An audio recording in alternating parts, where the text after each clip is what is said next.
Good afternoon, Tatu. We're going to start in a couple of minutes.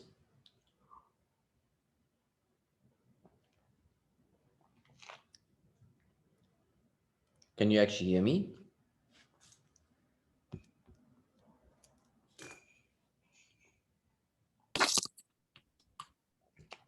Good afternoon, sir. Hi, good afternoon, Tatu. We're going to start in a couple of minutes, but if you have any questions, stuff you're doing at school, like some of the work in your physics textbook, I know you've got lots of, at the end of the chapter, there's a lot of questions they have to actually do. If you have any questions there, then you must just WhatsApp me. Then we do. Remember. Yes, sir.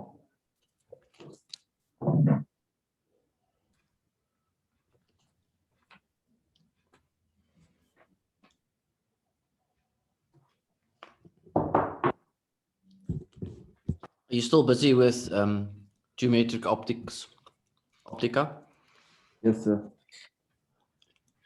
I think we've done Snell's law last week. Yes, we did. Okay. We're going to do some revision on that today, and we're going to start with Higgins Principle. Okay, sir. I don't know if Bianca is going to join us. I'm sure she will. She's got internet problems. Oh, that's unfortunate to hear. Yes. Right. Do you have any assignment for this term? No, sir. I haven't received any of my assignments. Okay, you must make sure that you don't have one, because you might end up finding an assignment just before the exam, and it might be problematic to finish it. Because I can always also help you with your assignments if you have any questions. But Auntie D says she's sending it to me right now. Pardon? Auntie D, she says she's sending it to me right now. Oh, she's giving it to you right now. Yes, sir. You can forward it to me also if you want to. I can have a quick look at it. Okay. I'll just remember, I'm not sure on what I'm allowed to show you or not to show. I mean, if you're seeing it, then I'm allowed to see it. Then if she's giving it to you, then I'm allowed to show it to you as well, I'm assuming. Yes, sir. I send it to my Gmail. Are you gonna? Can't you send it to my Gmail? I wanna forward it to him so that he can take a look at it.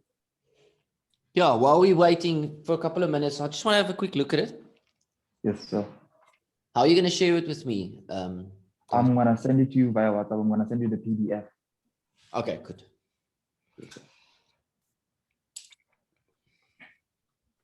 Also, sir.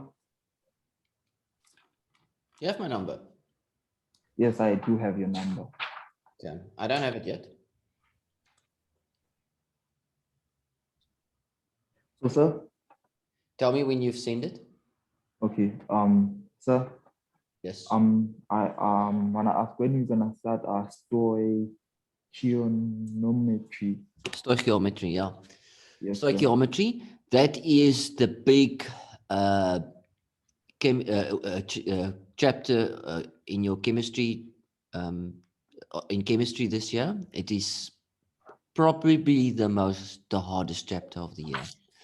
But it's fun. It's really nice work. It's very enjoyable. It's cool. But it is problematic. It can be very difficult. Okay. If you're writing on that, you are writing June exam on that.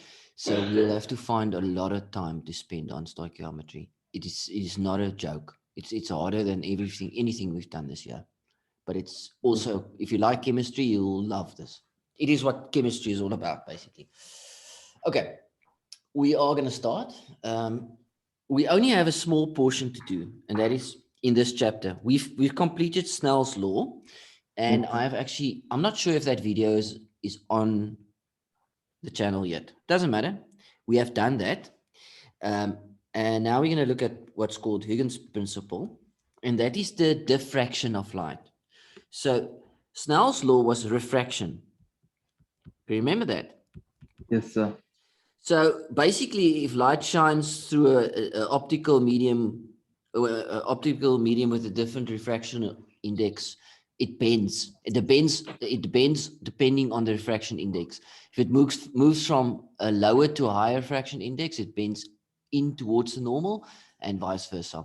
The only difficult part in that chapter was what? That critical angle. Critical angle. Yes, Yeah. sir. We're gonna do some revision on that and see how good you are. Now we're gonna work with Higgins principle, and that is diffraction. Okay. I want you to make just a note, a new heading in your book. I don't know if you've got like a book you're working in. This is called diffraction of light. Diffraction. And it's called Huygens and Young's double split. You can just use Huygens principle. Yes, sir. I'm going to explain that to you. And just write all of that notes, even though you don't understand micro, nano, and pico units. And you're going to work with this formula. I know nano and pico Yeah, units. you know sir. that. I was doing them last year. Yes, sir. Yeah. So sin theta equals m lambda over a. Your book might use this formula. Sin theta is lambda over w. It's the same. Oh, okay, sir. Welcome to the class, Bianca. Just find a way to get your mic going. Good afternoon, Bianca. Hello, sir. In the class now. Yay! And it's gonna freaking rain. Huh? Okay, we are busy. So my connection is a little bit bad, so I can't really hear anything. All right. Even if I talk slow, you can't hear. Can you hear? Okay, what you're gonna do, Bianca, if there's anything you don't understand, you are No, gonna sir, do- it is a little bit bad because of the connection. Yeah. I'm sorry. Are you close to a router or something? Can you move closer to the router? To the area in your house that you have Wi-Fi? It might be because you are sitting far away from the router, or there's a wall between you and the router, and that will degrade the quality of your signal. The closer you can get to the router, the better your quality will be. Okay. Right, so let's start. Okay. Now, this is visually kind of difficult to grasp. I'm just going to do a little bit of explain a couple of things. Then we're going to watch a small video, and then we're going to try and get that visualization of what's happening in this chapter. Right, so basically, it works the following. Every wave of light, let's say that wave is the front part of the front end of a wave. Each of those waves have a source. Okay, it's got various sources, but let's focus on one source. And that source point makes another wave of light. So each of these sources makes its own wave of light. And basically that explains that, say for instance, this is your house, this is your room. Let's just draw the hallway. I can't remember if I've explained this, but this is the hallway. There's your door. And this is your room. And there's your door. I'm just going to leave the door slightly open. And there's your bed, your pillow. And this is a doorway leading to the kitchen. And the door is fully open. So there's the kitchen. Now I'm putting a light on in the kitchen. And that light makes a wave. Now, as soon as the wave enters that area called the door, one of those sources can start making its own wave. And each of those sources continues to make its own wave. And that source there will also make its own wave. So in a sense, you can see a dim light in your room as someone puts the kitchen light on, or a different light in a different room. And that's called Higgins Principle.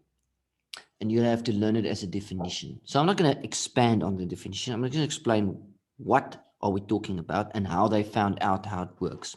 So what they did to prove that experiment is basically take a wall or a thick piece of cardboard, and then they either make one slit in it or two slits. A slit is just like a small hole in the wall. And then they'll shine a light let's say they take a red laser and they shine it through that little hole. So one of those light sources, or two of them, is going to shine through that hole and make its own, be its own source of light. And then they take a white piece of cardboard and put it at the back. And then you'll find an interesting pattern on the back. That pattern looks like this. You've got a light band, which is due to what is called positive interferation. Interferation. Do you know what that is? So I think it's called, it's pronounced interference. Positive interference and negative sir. interference. So positive interference is where two waves build one another up. And that gives me a bright red band. And negative interference is where the light sources break one another down. So if I have two pulses, there's one pulse and there's another pulse, and they move towards one another, the result will be something like this. This is called positive interference. Yes, sir. So if the one pulse and a pulse in a different direction move towards one another, it's called negative interference, and that will just be a straight line. So everywhere where there's positive interference, you get a bright band, and everywhere where there's negative interference, it would be a red band. Negative interference will be a black band. So what we are concerned about is the following. What effect does the wavelength of that light, in other words, this wavelength, let's make lambda here, and what effect does the size of this little hole in the wall have on this pattern at the back?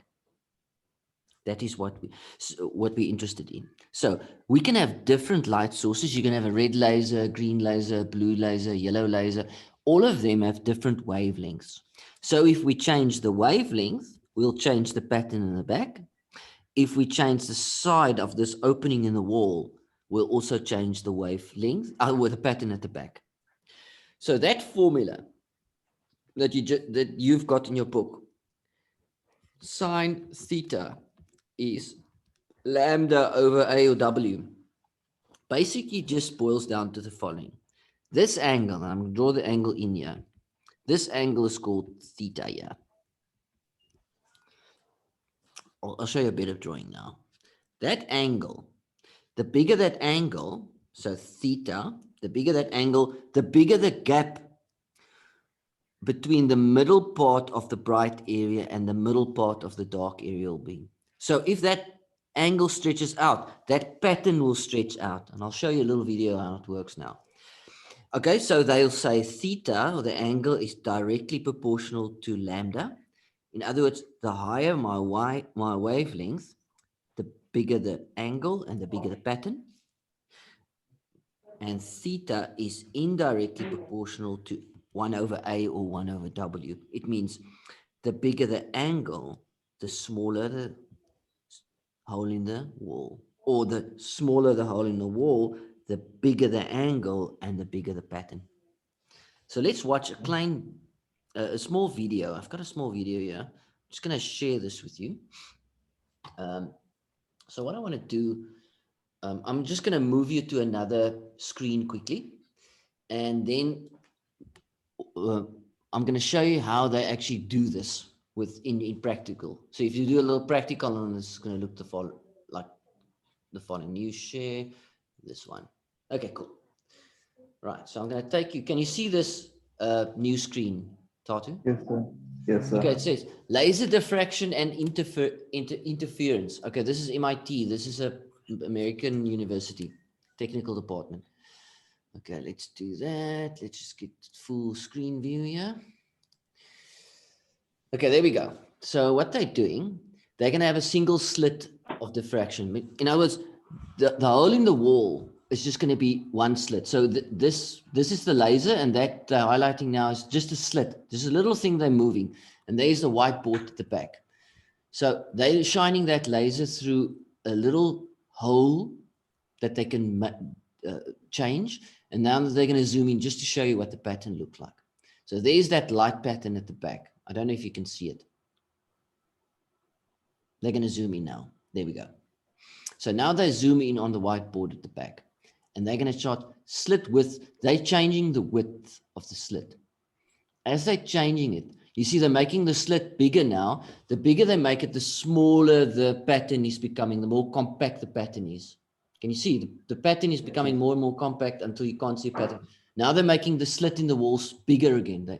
The width is decreasing. Sorry, they make it smaller. And now the pattern increases. So the smaller that hole in the wall, the bigger the dispersion of the pattern. Okay, now they're going to shine through a pinhole. It's just going to look different. So a pinhole is just a round hole. I'm just going to show you what it looks like. You're not going to worry about this. This is not part of what your stuff won't look like this. Your work. It's just a pinhole.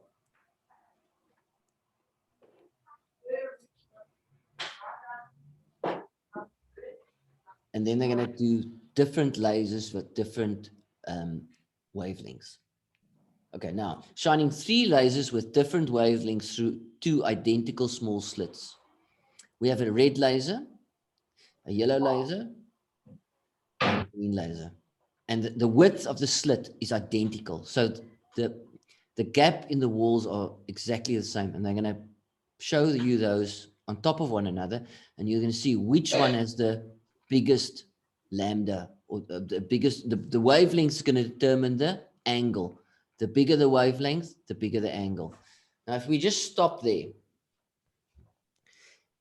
look at the pattern. Can you see that the green is more compact? The lighter areas in the green are closer to one another than the red and the orange. Yes, sir. Okay, what I'm going to do, I'm just going to make that smaller. And I'm going to copy that.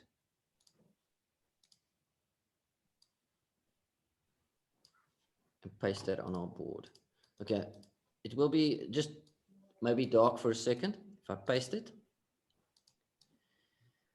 Okay, I'm just going to share a new screen with you.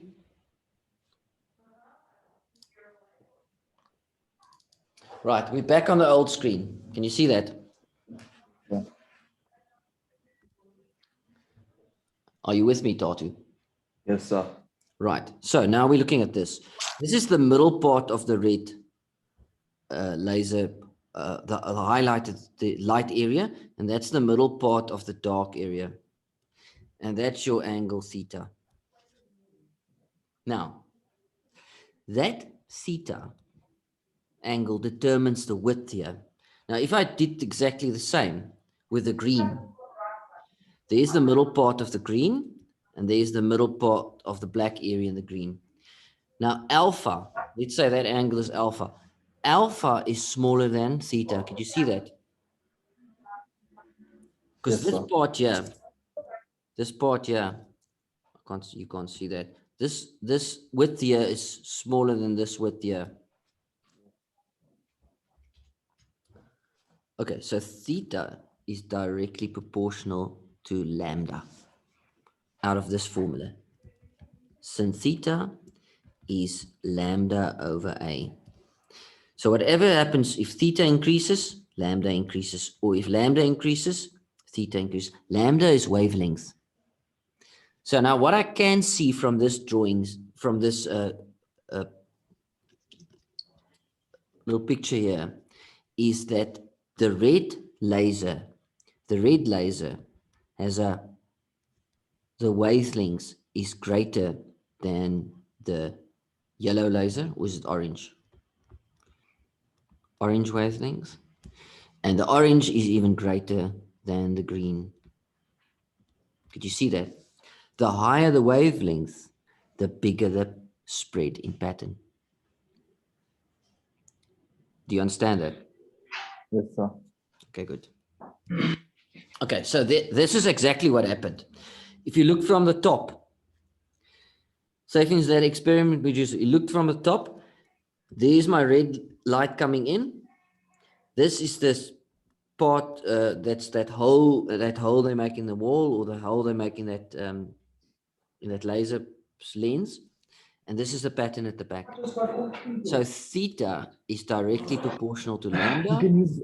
and theta is indirectly proportional to the width in the wall. And that is basically what you must be able to do in this part of the chapter. It's a small part, and you must be able to answer just a couple of theory questions or multiple choice questions. In the past, you had to work out angles and stuff, but that's taken out of your syllabus.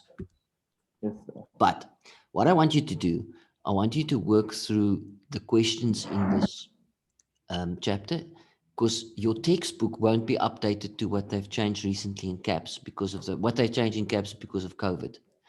And if you struggle with any of the calculations of working out the angle, then I need to help you.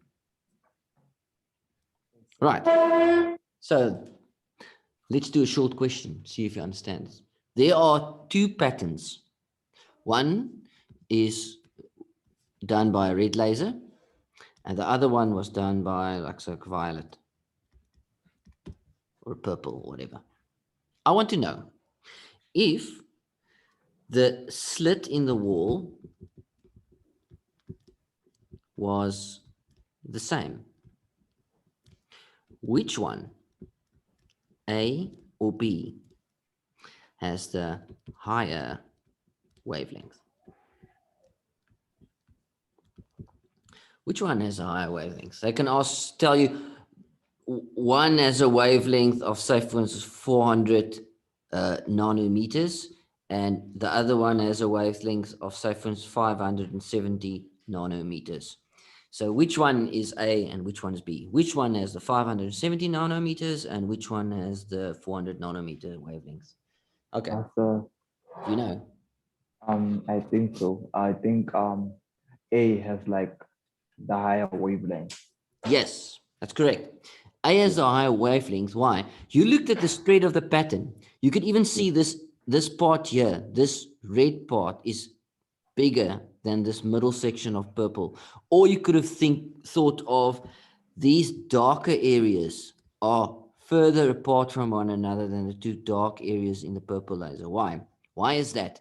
Because the angle at A is bigger than the angle at B. Therefore, lambda at A is bigger than lambda at B. The reason is the angle is directly proportional to the wavelength. So the one with a bigger angle has the bigger wavelength, and therefore your answer is correct. Easy. Next one. Now, we are using the same green laser or light, whatever you want to call it. It's called monochromatic light. It just means laser, basically. The same green light is used, but we have different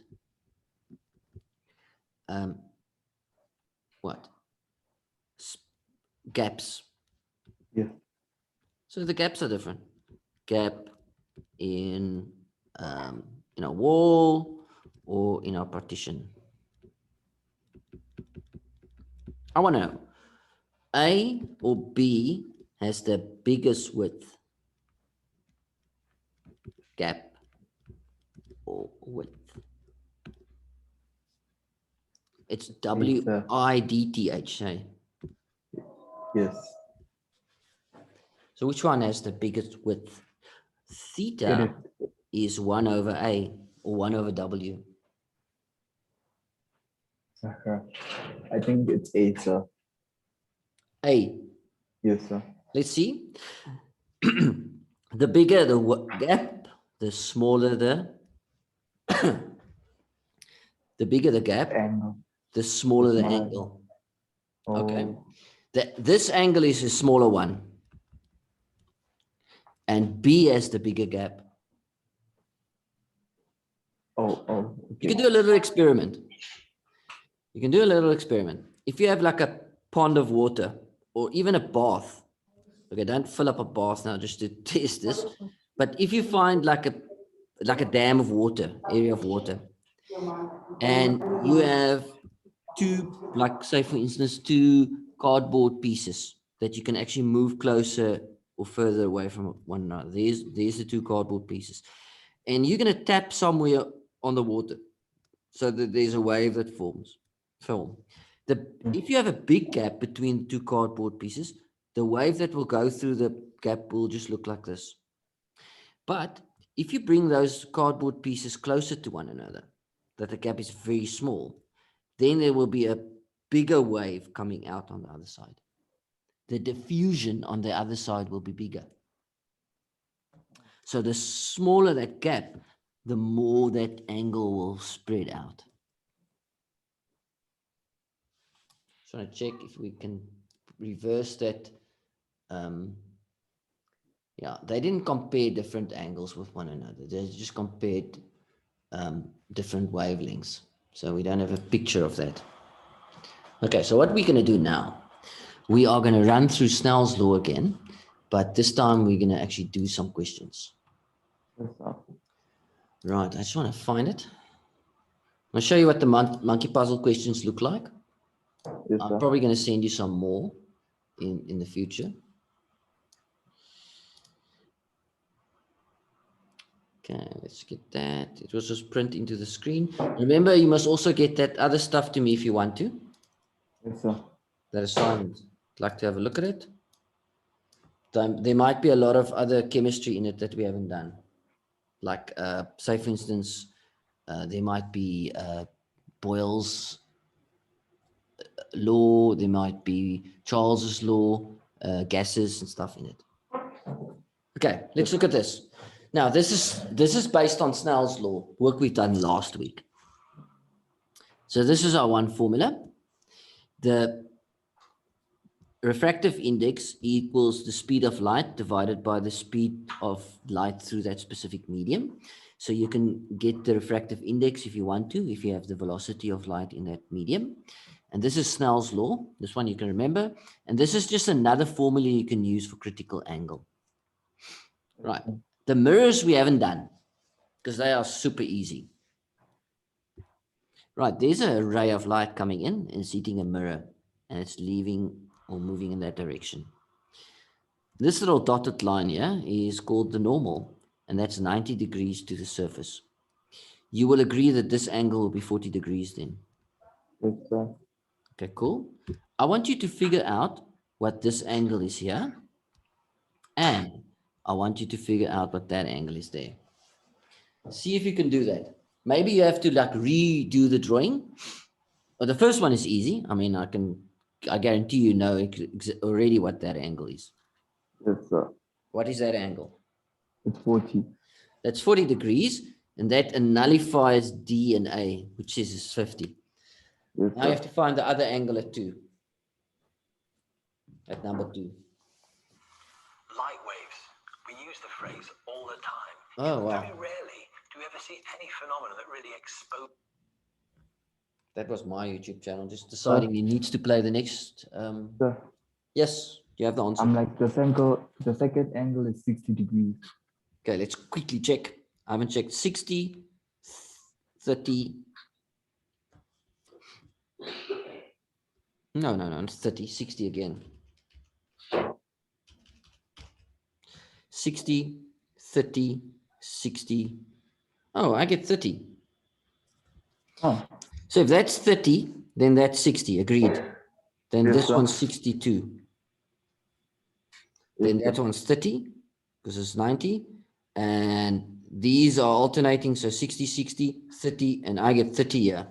So I get B as an answer. Oh,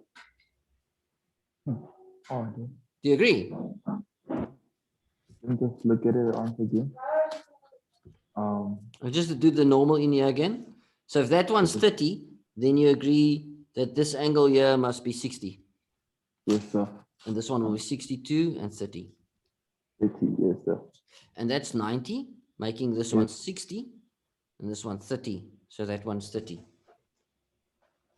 Oh, so doesn't it make it 60? Because if you look at it, it makes a 90 degree. Where? The other side of the,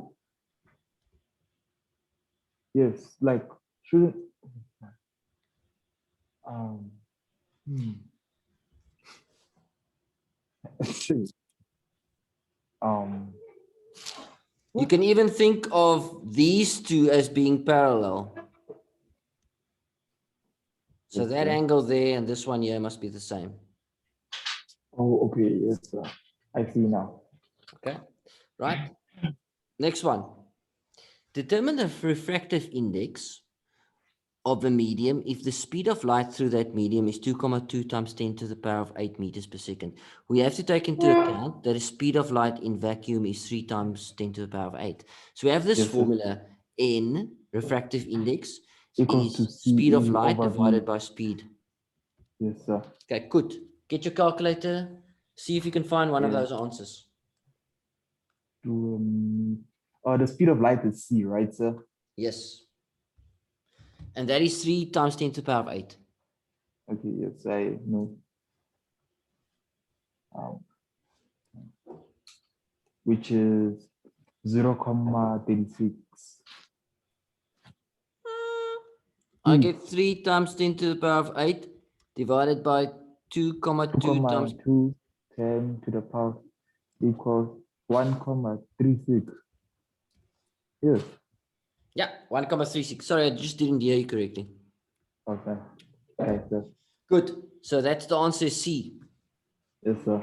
Good. You're on your own with number 3. Let's just read together. If a ray of light moves through a layer of ice, so this is, I'm just going to make the layer of ice blue. Yes, sir. It moves through a layer of ice with a refractive index of 1.31, and then it moves through a piece of glass that has a higher refractive index. It's 1.5, the piece of glass. What would that refraction look like? Which of those four, which one is right? Which one is right, sir? Yeah, I one would of them is say- right. So if you can't find the right one, start eliminating wrong ones. I would say it's the number 4. Okay, does number 4 look right? Yes. Yes, it Okay, does. it does look right, but there's a small problem. A small one. Yes, And that sir. is that this, look at this, is moving from air, and air has even a lower refractive index than the ice. So this is what makes this part wrong, is the fact that it bends out in this section. It can't bend out. This part is correct. The fact that it bends more in the glass is correct, but it can't bend more out compared to air. So is it 2, sir? If not that one, it's 2. Option 2. Option 2 looks correct. It moves from air, it bends slightly in, and then because glass is higher, it bends in even more. So 2 is definitely correct. Let's see what's wrong. Number 3 is definitely wrong because it Yes, sir. bends in towards the But the normal glass is not more. supposed to. Yeah, Yes, sir. it's not supposed to bend in more than the glass. So this was wrong. Yes, sir. And the same is happening at number 1. It bends in more in glass. To the glass. No, In ice than that's in not glass. right. So those are wrong. It's number 2. Okay, here we Yes, go. sir. A monochromatic light is shining through a sheet of glass with a refractive index of 1.5. Use the diagram to determine the angle of refraction. Can I do it, Okay, sir? I'll help you with the equation. It's Ni sine theta I equals Equals NR NR. sine theta R. Okay, there you go. Try and get the right answer. Yes, sir. Let me just do it right now. The top one is the index, right? The Index refractive is 1. It's copied from Afrikaans thing, so that just be like a vacuum with Yes, a sir. refractive index of 1.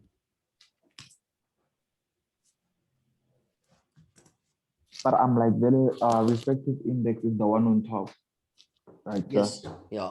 It's the one on top is 1. Yes, sir.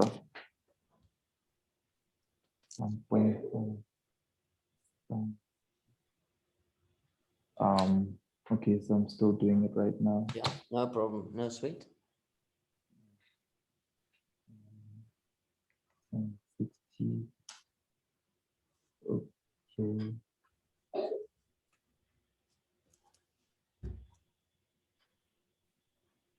Look.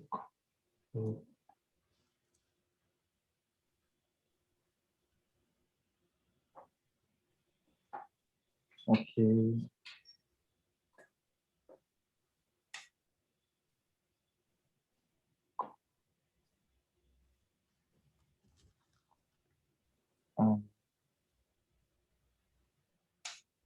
Um, so, the answer is equal to 35,26. See that. Let's go. The refractive index of my incident light is 1 sin 60. And that equals sir. 1,5 sin theta r.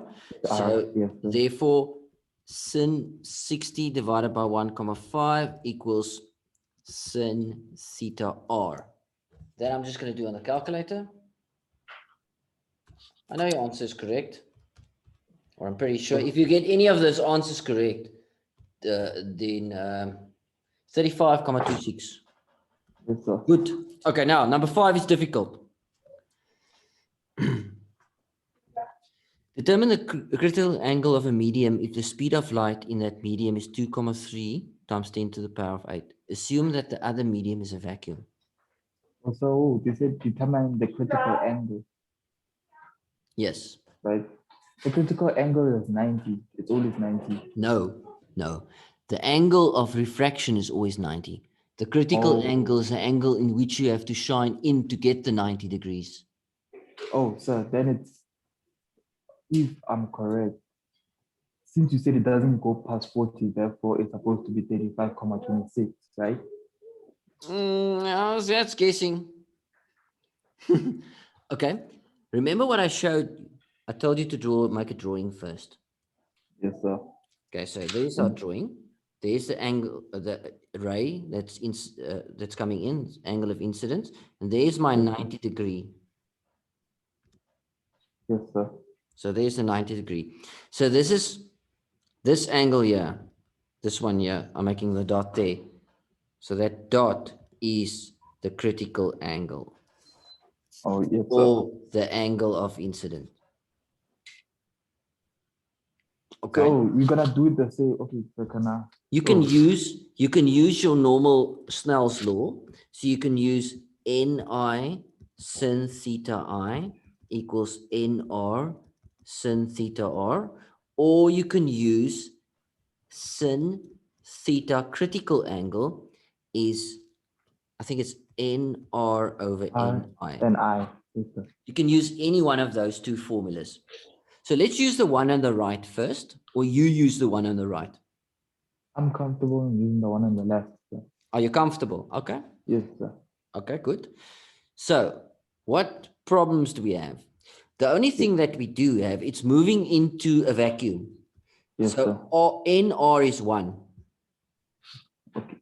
Oh, why do you say it's 1, sir? Because a vacuum always have a N value of 1 or air that you have to learn. Oh, a vacuum always has 1. Always the refractive index of air or a vacuum is 1. So that value we got, that value is 1. Then this is difficult. Sin theta r, refractive angle is 90 degrees. So that's sin 90. You agree? Yes, sir. Now, this is a problem. I don't have the refractive index of that medium, but I have the speed of light in that medium. So I can Yes, get sir. the refractive index. It's C over V. So that's 3 times 10 to the power of 8 over 2,3 times 10 to the power of 8. I think we've done this. Is it the same? No, it's not the same because the other one is 2.2. This is 2.3. Oh, okay. So that's 1,304. 1,304. Yes. Oh, So I okay, have sir. 1,304 times sin theta I. Yes, sir. So 1 times sin 90 is just 1. And then I'm going to divide with 1,304 or my answer. And that's sin theta I. Okay. Then, um,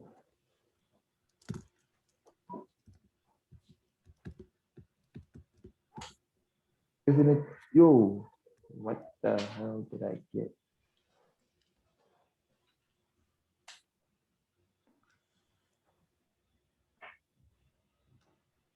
Oh yeah. Okay, so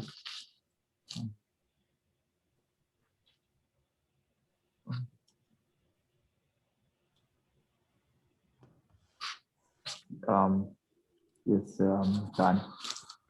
50,06 degrees. Yes, sir. One. Okay. Yes, I agree.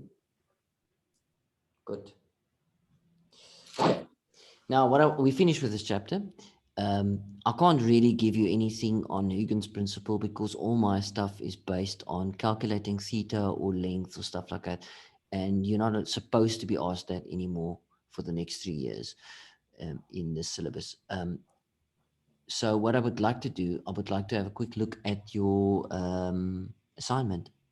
Oh, ma'am says there's no assignment for physics this term. Oh, there's no only- assignment. Yes, sir. Okay, wonderful. Right. But there's one for math. She sent me the math one. Yeah, but we are having maths when? Tomorrow. Yeah, you can show me that then. Yes, sir. Then what I'll do is I'll just go on with the work.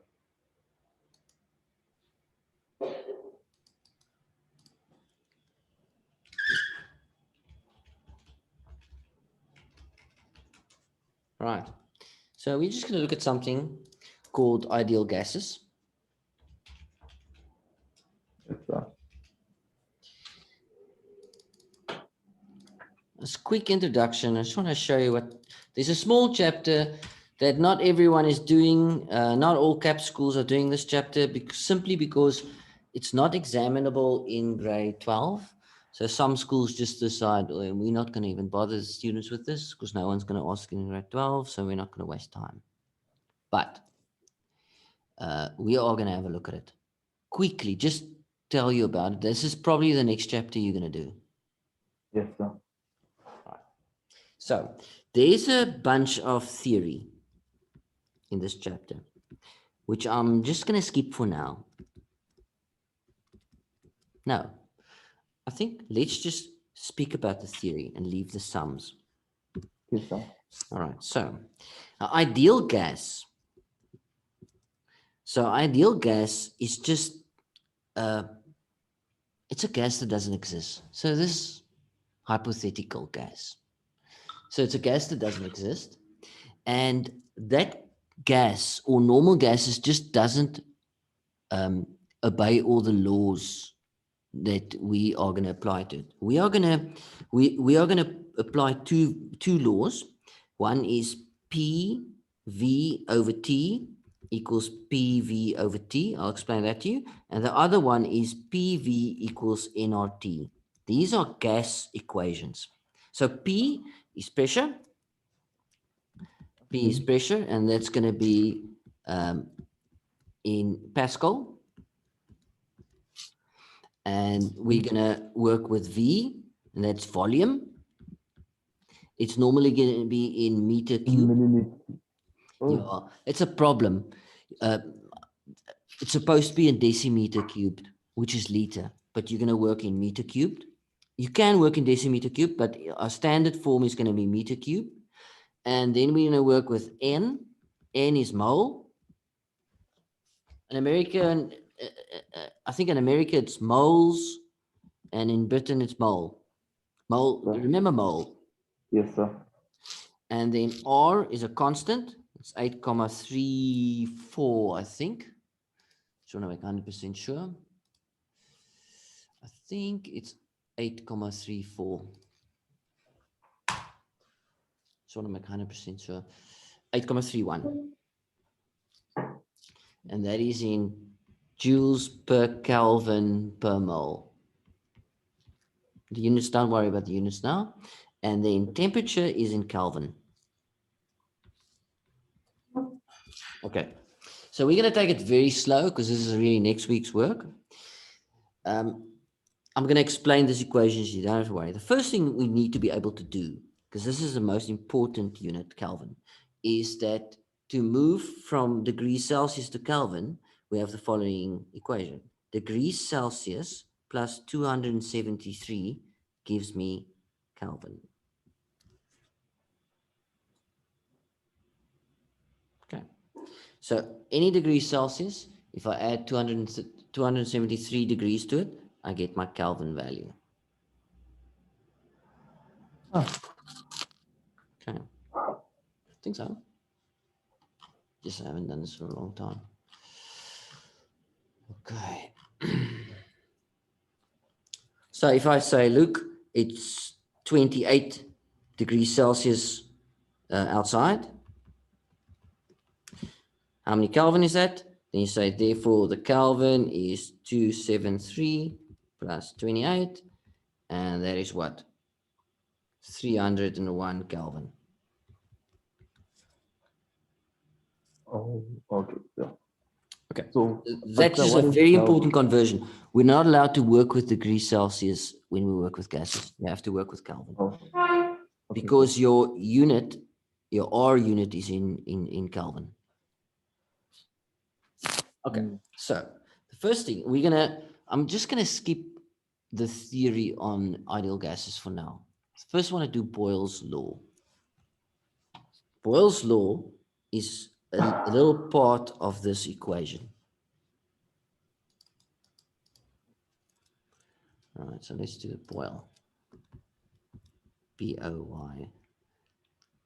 B-O-Y-L-E.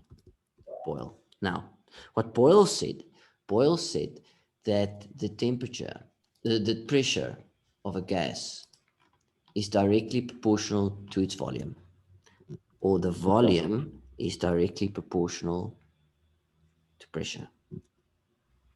No, it's inversely proportional. Inversely proportional, obviously.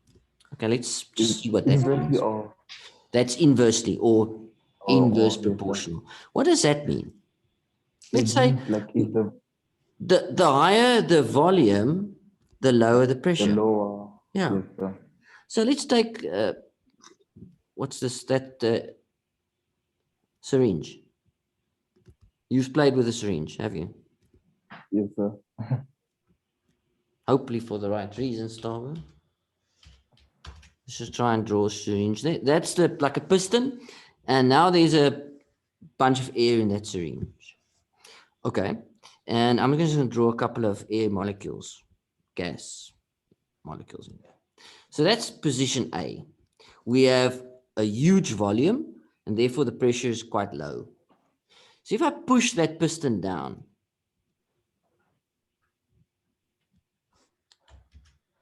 so I'm going to redraw this. If I push the piston down to, let's say, there somewhere, and the temperature stays the same. So the temperature needs to be constant. Stay constant. Very important. If I push that piston down, so all the molecules are at the bottom, what will happen? What will happen The to the volume will pressure decrease. at B? The pressure. The pressure will be Oh, higher. so the void. It will be The higher. pressure will increase while the volume decreases. Yeah. As the volume decreased, the pressure goes high. And you could do that. I mean, you've probably played with a syringe and then close the bottom with your thumb and then push that piston down. The Yes, further sir. you push it down, the harder it becomes to push it down. Yes, It becomes really hard. Now, it is impossible to push it down all the way. I hope you've realized that. yes, sir. Now we're going to discuss that because in ideal gases, they say you can push it down all the way, but we can't because we have real gases, not ideal gases. So this is what Boyle's law said. The volume is indirectly proportional to the pressure. And you can use that in sums. Very easy. Okay, as long as we use the same unit. So in an example like the following, say for instance, we have a container. There's our container. Yes, sir. It is, let's say, 20 liters. And it has a pressure, so this is a volume, it's 20 liters. And the pressure in that container is, say, for instance, 120 pascals. Now we take the gas and we put it in a smaller container of, let's say, 5 liters. Yes, sir. What will the pressure be then? So the pressure is then what? Okay, we know the pressure is going to be higher. If we take all of that gas and put it in another container that's much smaller, the pressure will be higher. Do you agree? Yes, sir. Yes, sir. So now, Boyle said we're allowed to use his equation in the following way. We're allowed to say that the pressure initial, or in container 1, times the volume in container 1 equals the pressure in the second container, or the second part of the sum, times the volume in the second one. Because that will be constant. Yes, sir. The pressure times its volume, there will be a constant relationship. So now we're allowed to use any unit we want to. There's no temperature involved, so we don't need to change the temperature. So the pressure at the beginning was 120 pascals, and the volume was 20 liters. And that we multiply with the pressure in the second, which we don't know, times the volume of 5. And then I get 480 pascals, I think. 5 equals to volume.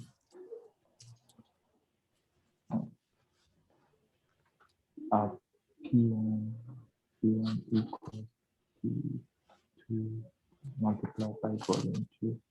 120 times 20 equals P multiplied by 2. Yes, sir. Okay. So what happened here? The pressure is indirectly proportional to the volume, or you can say the volume is indirectly proportional to the pressure. It's the same. Yes, sir. So let's use the one on the right, because that's the one that changed. So when I made the volume 4 times smaller, the pressure should have gone up 4 times. So whatever, if I make the volume 4 times smaller, from 20 liters to 5 liters is 4 times smaller. Yes, sir. And then the pressure must go 4 times up. So in other words, if I multiplied the 120 with 4, I should have got 480 480. pascals. And Yes. that's right. Yes, sir. Okay. But remember, the temperature must either be constant or not applicable.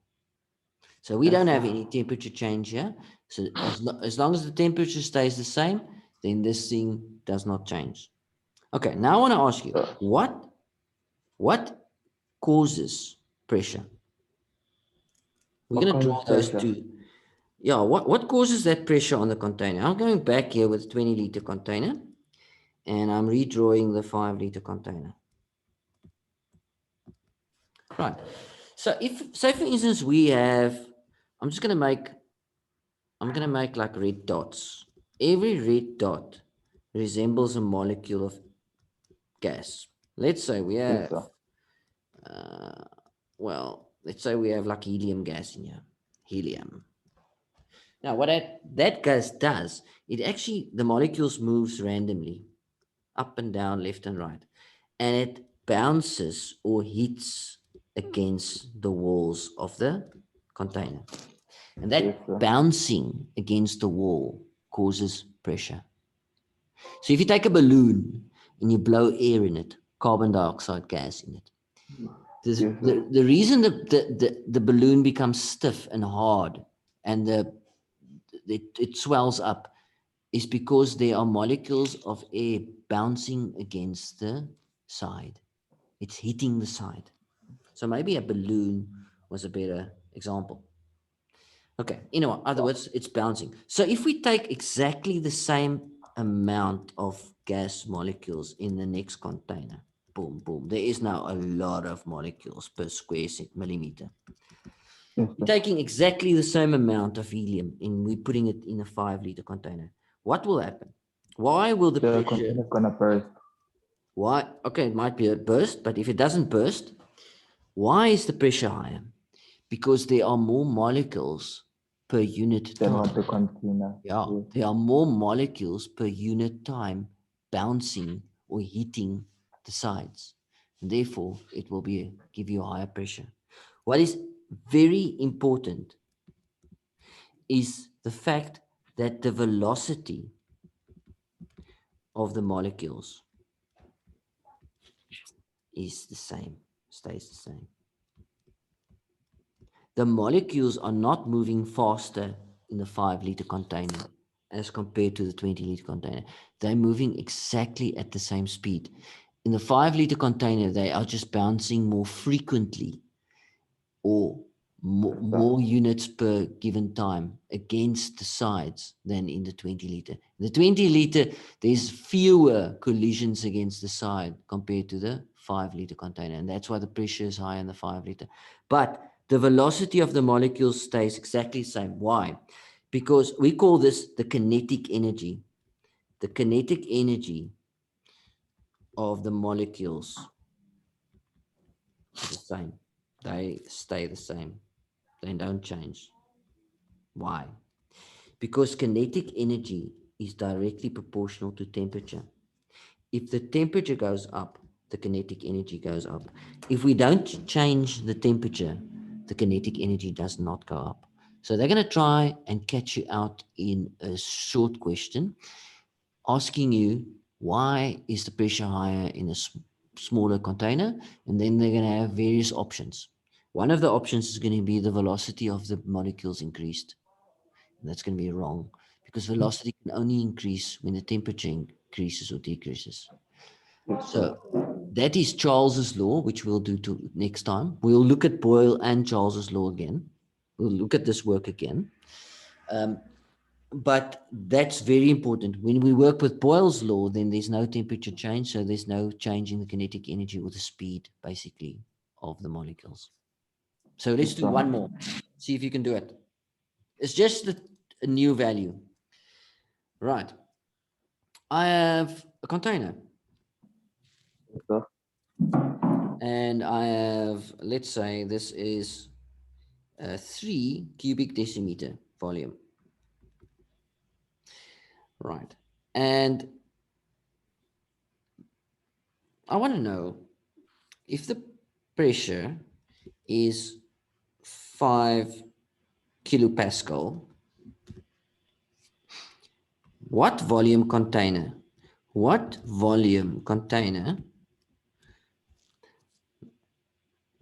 with the same gas, will have a pressure of 1,28 kilopascal.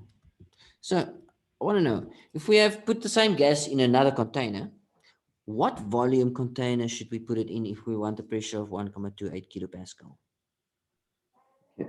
So The first thing we're going to do, we're going to ask the following question. What is the change in temperature? And they're going to say the temperature stays constant. Okay. Is there a change in temperature? Nope. So that's out of the way, luckily, because otherwise we have to convert to Kelvin, blah, blah, blah. Oh, are we allowed to keep these units, like decimeters? we must convert them to like the normal. You don't have to. You can if you want to, but you don't have to. Let's set up the equation. Pressure in 1 times volume in 1 equals pressure in 2 times volume in 2. Now, so if I keep that unit, then I have 5 kilopascal. I'm going to put all the units in. You don't have to. I'm just putting it times a volume of 3 dm3. And that is pressure of 1,2. Let me just put that 1,28 kilopascal times volume question. Now look what happens here. If I divide with kilopascal, it just cancels. So it doesn't matter if I converted kilopascal to pascal. So if I converted this to pascal, it would have been 128.0 pascal. And this would have been 5,000 pascal. And then pascal and pascal would also have cancelled, and then you could have divided with 3 in both, with 3,000, with 1,000 in both sides, and got the same values. So they would cancel. I can keep that unit, and then my volume will be in cubic 3. decimeter cubed. So I have 15 on this side divided by 1,38, and that's the new Which volume. equals to 11,72. So the volume is 11,72 decimeter 3. Yes, sir. Okay, now they can ask you to convert that into various units. Okay, very important. 1 cubic decimeter is 1 liter. And 1 cubic centimeter is 1 milliliter. This is just for interest sake. If I convert from dm3, decimeter cubed, to meter cubed, do you know how to do that? Meter cube. Yeah. How do we convert from decimeter to meter? There's 10 decimeter in a meter. So you we divide with 10. 10. Is that right? If Yes, you have 20 decimeter, that will equal 2 meters. So I divided with 10. Yes, sir. Okay. Now look here. It's very easy actually. How do we convert? We're not going to use this unit, but how do we convert from decimeter square to meter square? You divide by 10 square. And how do we convert from decimeter cubed to meter cube? You divide with 10 to the power of 3. So if I want to convert to meter square cubed, I just divide 11,72 with 10 to the power of 3 or 1,000. But you can leave the answer in decimeter cube or liter. It's exactly the same. So the volume of the second container must be 11,72 liters. It's the same unit. It's quite important. We will look at the gases next week. Next week, we'll look at Boyle and Charles's law and the universal gas law. What you need to do, just sometime in the week, tell me where you are. Yes, And sir. I want you to ask more questions, because if you're not asking a question, it means you've done all the homework in your book and you got everything right. And there's nothing you don't understand. All right. Yes, sir. Okay. I will see you tomorrow for math. Yes, I'll see you tomorrow, sir. Bye. Okay. Keep well. Bye.